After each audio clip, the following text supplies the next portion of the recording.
રાધે ગોવિંદ, રાધે ગોવિંદ, રાધે ગોવિંદ, રાધે ગોવિંદ, રાધે ગોવિંદ, રાધે ગોવિંદ. મા પાર્વતી, જગત જનની માં શિવ, પાર્વતી, ગણપતિ, લાભ સુખ કાચો પાર્વતી માં શિવની હાથ પેઢી.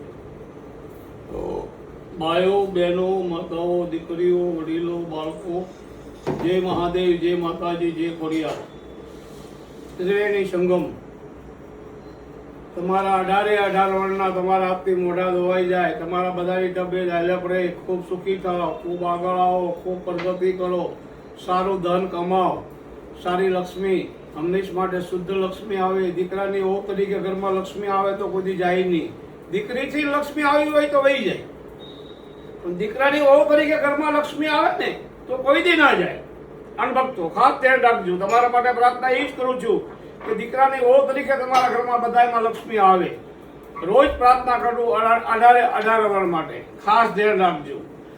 એક તમારા માટે ખાસ આપણી ગાય માતા જે કપાય છે એ હું જીવીશ ત્યાં સુધી બોલતો રહીશ, જ્યાં સુધી ભારતની અંદર કોઈ જીવ હત્યા થવી ન જોઈએ. ગાય માતા એક નહીં, કોઈ જીવ હત્યા ના થવી જોઈએ. સમજી લેજો અણભક્તો, ખાસ ધ્યાન રાખજો. કોઈ જીવ હત્યા ન થવી જોઈએ. ભારતના ખૂણે ખૂણેથી બધા દિલ્હી પહોંચી જાઓ. બધાની અંદર બધા જાગૃતિ થઈ ગયા છે. 80% જાગૃતિ થઈ ગયા, 20% હજી બાકી છે. આ બધો વિડીયો હું મૂકું છું, જ્યાં બને ત્યાં સુધી શેર કરજો. હું કોઈ બોલ્યો નથી શેર કરવાનું, પણ આ છોકરો માટે બોલું છું, બાળકો માટે, બહેનો દીકરીઓ માટે. જે બહેનો દીકરીઓને મારી છે એના પ્રાઇવેટ પાર્ટ ઉપર ફોટા માર્યા છે, કપડાં કાઢ્યા છે. આ ક્યાં ખંડનો ન્યાય છે? આ ક્યાં ખંડની નીતિ છે? આવું તો અંગ્રેજીએ નહોતું કીધું. ખાસ ધ્યાન રાખજો અણભક્તો, ખાસ જાગી જાયજો. આખું ભારત જાગી જાયજો. એકના સિપાહ લેવાના છે, પણ હજી આખી સરકાર જશે. સરકાર અંદરો અંદર બાંધીને મરી જશે. કાંઈનું ક્યાંય નહીં રહે. બાપ છોડે પણ બાપ નહીં છોડે. એનું કારણ છે ભગવાનના મંદિરમાં ભગવાનને નથી છોડ્યા તો ઈશ્વરના મંદિરમાં, રામ મંદિરમાં ચોરી થઈ એનો કોઈ પતો નહીં આજની તારીખમાં.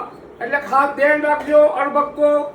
રામ છે, હનુમાન દાદા છે, એ 2 શતાબ્દીમાં અઠવાડિયાની અંદર જાગૃતિ કરશે જ કરશે અને કરશે જ. આ મારા પ્રશ્નો છે ગિરી બાપુના. ખાસ ધ્યાન રાખજો, સમજી જાજો.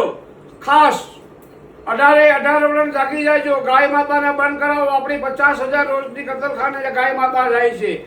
ગાય હિસ્સો જે ખાતો હશે એનો નરકમાં જિંદગીમાં નહીં નીકળે. રીબાઈ મરવાનો છે. તમે જોજો એક વખત. કોઈ દી હાથે અવતાર આગલા જન્મના કર્મ હારા હશે તો આ ભોગમાં કરી લે, પણ એટલે કર્મ તો ભોગવવો જ પડશે. એમાં કોઈ છૂટકો જ નથી. સમજી લેજો. આમાં હું ભેગો આવી ગયો, હું જુદો નથી. કર્મ કિસી કો નહીં છોડે. હે કર્મને સંગાતે હેરાણા મારું કોઈ નથી. કર્મ પ્રધાન છે. કર્મ છે તો જ બધું છે. કર્મ ને ધર્મ 2 જ વસ્તુ સાથે તમારી આવશે, બાકી બધું ખોટું છે. એટલે મા બાપને હાચવી લેજો. ખાસ ધ્યાન રાખજો. મા બાપને આશ્રમમાં મૂક્યા હોય તો લઈ આવજો. હજી 2 દીકરીની દલાલી ખાય એ જિંદગીમાં સુખી ન થાય, એને બી ભોગવવું પડે. એક સોસાયટીનો પૈસો ખાય એને બી ભોગવવું પડે. એક ખાસ ધ્યાન રાખજો. ધર્માદો ખાય એને ભોગવવું પડે. 5, 25, 100 રૂપિયા મૂકીને ધર્માદો ખાય તો વાંધો નહીં આવે. એટલે એમ નામ જમા પાર્ટીનું યોજાય દાબી અને અહીંયા કાંઈ મૂકે નહીં તો એ ભોગવવું પડે. શું લેવા કે અહીંયા 2 નંબરનું નાણું આવે છે, હરામનો પૈસો આવે છે આશ્રમમાં. નીતિનો પૈસો નથી આવતો. હા, ભગવાનને પગે લાગવું, બાપા સીતારામને પગે લાગવું, ગુરુને પગે લાગવું, પણ ત્યાં 5, 25 રૂપિયા મૂકીને જમો તો તમને 100 વરે વાંધો ન આવે. 100 વરે 71 બેટી વાંધો ન આવે. એ ખાસ ધ્યાન રાખજો. અત્યારની અંદર હું તમને રામની કથા આપી રહ્યો છું. રામને બ્રાહ્મણો જમાડવા હતા. ઋષિઓને, લાખો ઋષિઓને જમવાનું કીધું. એક ઋષિઓને જમવાનું કીધું અને બધા લાખો ઋષિઓ આવ્યા. અહીંયા મા પાર્વતી ને શિવભાઈ બેઠા હતા કૈલાસની અંદર. શિવને ખબર પડી ગઈ કે મારો દીકરો આજે બ્રાહ્મણોને જમાડે છે, પણ શિવને આમંત્રણ નહોતું તો એ વગર બંધ કહેતા શિવ હું લેવા કે એનો ભાવ હતો, એનો દીકરો હતો. એ રામ હતો, શિવનો છોકરો હતો. હનુમાન છે એ બી શિવનો છોકરો છે. એટલે આપણે બધા સંતાનો શિવના જ છીએ. તમામ આ દુનિયા જેટલી ભારતની અંદર છે બધા આપણે શિવ ને મા પાર્વતીના સંતાન છીએ. એક જ માં હોય, એક જ બાપ હોય, એક જ ગુરુ હોય. માના નામ અનેક અનેક હોય. હવની બાઉના નામ અનેક અનેક હોય. હવની કુળદેવીના નામ અનેક અનેક હોય છે. શા માટે? કે હવોના ધર્મમાં હવ પરવારી રહે. બાકી માં તો એક જ છે, હરિ તો એક જ છે. હરિ તારા નામ છે હજાર, મારે કિયા નામે લખવી કંકોતરી. ભગવાન વાપિક છે, આચીમાં મણમાં કણમાં અણુ અણુમાં ઈશ્વર બેઠો છે. સમજી લેજો, ઈશ્વર કોનામાં નથી, ઈશ્વર તમામમાં છે. જેવું કર્મ કરો એવું જ ફળ તમને પ્રાપ્તિ ભગવાન કરશે. કર્મને આધીન બધું છે. 8 કલાક તમે મહેનત કરતા હો ને તમને કાંઈ મળતું ન હોય તો તમારા ઘરના ઉપર કોઈ મેલું મૂકેલું હોય, કોઈની નજર પડી ગઈ હોય. નજર ભગવાનને, કૃષ્ણ ભગવાનને લાગી હતી. કૃષ્ણ ભગવાન આજે બળદેવ કૃષ્ણ ને સુભદ્રાબેન વોહળથી ઘરે આવે પછી એને આની આખી નાઈટ બહાર રાખવામાં આવે. શા માટે? કે એની નજર ઉતારે છે. કમળા આરતી કર્યા પછી એને અંદર લે. શા માટે? કે એની નજર લાગી ન જાય. એની નજર ઉતાર્યા પછી અંદર લે છે. એટલે ભગવાનની બી નજર લાગી હતી. તો આપણે તો કાળા માથાને માનવી છે, એટલે નજર બધાને લાગવું પડે. એટલે કોઈને મેલું કરેલું હોય, મૂકેલું હોય, ઢાંકેલું હોય, કોઈના પૈસા ફસાઈ ગયા હોય, કોઈના ઘરની અંદર તકલીફ હોય, અશાંતિ હોય, કોઈ પ્રોબ્લેમ હોય, કોઈના પૈસા કાયદી હોય, જમીન વેચાતી ન હોય, બાળક ન થતા હોય, ફીટ હોય, કોડ આવતો હોય, કોઈ કાર્ય ન થતા હોય, લુલા લંગડા હોય, પક્ષીગત થઈ ગયો હોય તો રાણીમાં રાંદલ મટાડે. હું નથી મટાડતો, મારથી હુકો બાપા લઈને જ ભાંગતો. સમજી લેજો. પણ અહીંયા આવો તો મારી રાંદલ ને ખોડિયાર ને શિવ ને કૃષ્ણ ને હનુમાન દાદા મટાડે. હું કાંઈ ના કરી શકું. હું તો ખાલી એની અંદર નિમિત્ત બનું છું. ના જાણ્યું જાનકી નાથે સવારમાં શું થવાનું, સમય સમય મહાન નહીં, પુરુષ બળવાન નહીં, કાબે અર્જુન રૂટી આવું ધનુષ ને બાણ. ભગવાન પોતે કોઈને આવતા નથી, કોઈને નિમિત્ત બનાવે છે. કોઈને હારામાં બનાવે, કોઈને ખરાબમાં બનાવે. જેના ભાગમાં જસ હોય એ લઈ શકે. ઘરે ઘરે ભૂવા નથી, ઘરે ઘરે સતી નથી, ઘરે ઘરે જ્યોતિષ નથી. સમજી લેજો. દુનિયા ઝુકને વાલી હે, ઝુકાને વાલા ચાહીએ. ખાસ યાદ રાખજો અણભક્તો, હંમેશ માટે કહેતો આવું છું.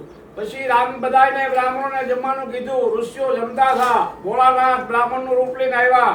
ગરડા બુરા એકદમ 80-90 વર્ષના બુઢા થઈને આવ્યા. રામ ભગવાન હતા કે મારો બાપ આવે છે, બાપ આવ્યો.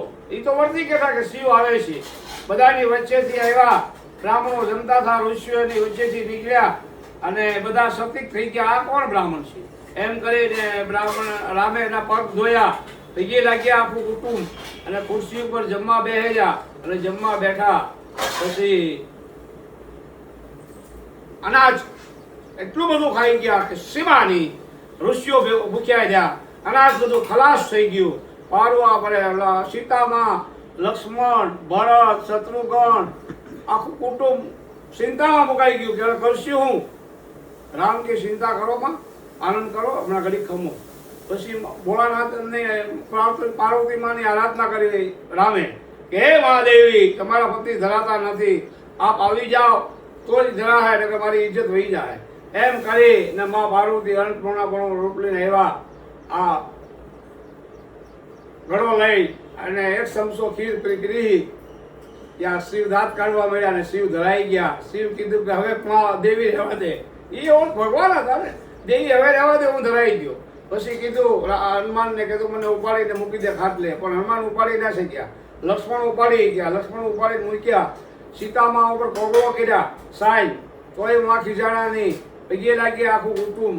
એમ કરીને અસલી રૂપમાં આવી ગયા ભોળાનાથ કે માગો માગો દે. ભગવાનને કીધું માગો. રામને કીધું કાંઈ માગવું નથી ભગવાન, તમારા સર્વોની રજ રાખજો અમને અને અમારા પરિવારને મોક્ષ આપજો હંમેશ માટે. એવી જ અમારી પ્રાર્થના છે. એવો અમારી ઉપર આશીર્વાદ વરસતા રહેજો. આવી રીતે તમે વગર બોલ્યા આવી ગયા, આવી રીતે આવતા રહેજો અને માથે હાથ રાખજો. એ જ તમારો અમને માથે હાથ જોવે છે, બીજું અમારે કાંઈ જોતું નથી. એમ કરીને વૈયા ગયા કૈલાસ. પાર્વતીને શિવ અને રામની જીત થઈ. એટલે ભગવાન છે બધાના પારીખા લે છે. દીકરાના પારીખા લેવાય. દીકરો કેટલામાં છે, કેટલી હોવા થાય, દીકરાના પારીખા લેવાય છે અમુક સમયે. તો આપણે દીકરો એક્ઝામ વાળી પાસ થઈ જાય ને તો આપણી સાથે રહી શકે. એ એક્ઝામ વાળી પાસ ન થાય એટલે પછી ન રહેવામાં આવે. યુન ગો. આ ખાસ ધ્યાન રાખજો અણભક્તો. આપણા બાળકોને આપણે પરીક્ષા આપી, એને એક્ઝામમાં પાસ ન થાય, નપાસ થાય તો એને દાટવો જરૂરી છે. એને હાવ દંડ ના અપાય પણ દાટવો જરૂરી છે. એ ખાસ ધ્યાન રાખજો અણભક્તો.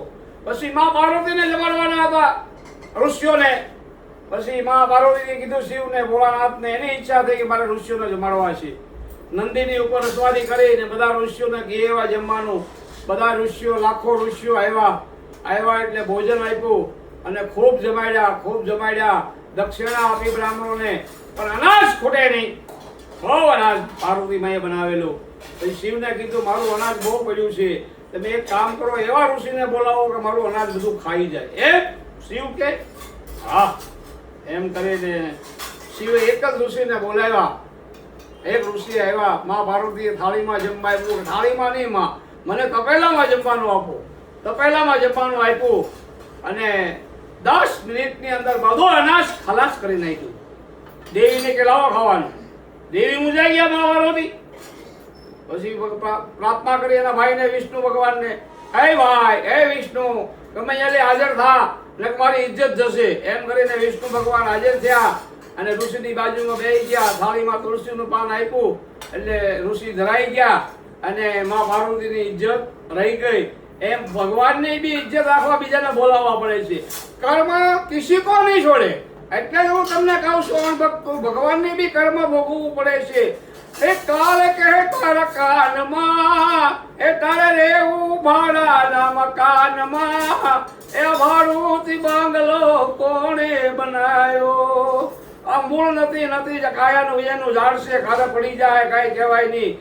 એટલે આવા સંસારમાં તો કોઈને ખવડાવી જાણો, કોઈને પીવડાવી જાણો, ભાઈઓ માટે, કુટુંબ માટે કાંઈક કરી શકો. એ જ તમારો પરિવાર છે. કુટુંબ, ભાઈઓ છે, એ જ તમારો સાચો પરિવાર. બાકી બધું ખોટું છે. મંદિર બધું ખોટું છે. મંદિર તો આની અંદર જ છે. તેની બી લિંક શિવ છે ને, ત્યાં સુધી આપણું શરીર છે. કોટી દેવો આની અંદર છે, બધા કોટી દેવો. જ્યારે ભગવાન ને માણસ બનાવતા ત્યારે મૂર્તિ વાળા ઘડીએ ગાળાની પડી જતી હતી. મા લક્ષ્મીએ પૂછ્યું કે કેમ પડી જાય છે? કે હજી આમાં બધા દેવોના આશીર્વાદ બાકી છે. કોટી દેવોએ આમાં આશીર્વાદ આપેલા છે. કોટી દેવો પહેલા શિવ છે, પછી કોટી દેવો છે, ભગવાન છે. ત્યાં સુધી આપણો સવાસ હાલશે. ભગવાન અમારી જતાયા એટલે આપણો સવાસ બંધ થઈ જશે. અણભક્તો એટલે કોઈ જાતનો અભિમાન નહીં કરતા. ગરીબ છે, લુલા છે, બેન દીકરી છે, ગાય માતા છે, ગરીબો જેને દવાના, ખાવાના, પીવાના કોઈને પૈસા ન હોય એને દવાખાને જઈને પૂછો. માસીનો, કાકાનો, દાદાનો, મામાનો, ફઈનો, એને પૂછો કે ભાઈ તારે કાંઈ તકલીફ, તોય માણસ જીવી જાય. ઓમ નમો નારાયણ, જય સિયારામ.